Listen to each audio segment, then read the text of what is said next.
Approaching the training building whilst juggling her armful of training material had Lauren at a slight disadvantage.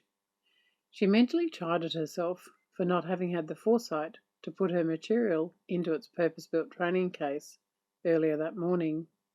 Laughing softly at her self-imposed dilemma seemed to make it somewhat easier to bear, yet she really wasn't sure why. As she entered the lift, her struggle did not improve. Nonetheless, she managed to push the button for her floor without dropping a single thing. She could almost feel herself glowing as the corners of her mouth lifted at her small but important victory. A man to her immediate left had caught her attention as she entered the lift. She had glanced at him for but a moment, taking in the view of a very handsome man.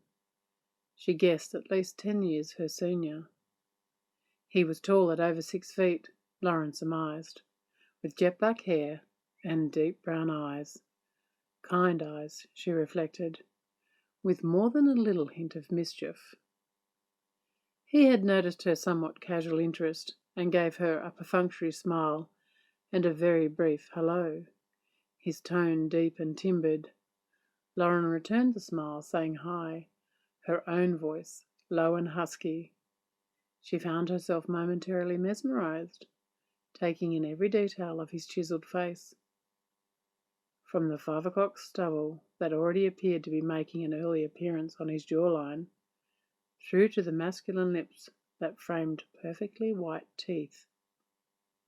He clearly took good care of his personal hygiene, and she found herself wondering what it might feel like to run her fingers ever so slowly over those lips, to feel his warm breath as her mouth touched his. She stopped at that point, mentally chastising herself for being so bold as to fantasize about a complete stranger in a lift. With that, she dropped her head, smiling somewhat wickedly at her train of thought, enjoying the fact that she knew he was still looking at her as well.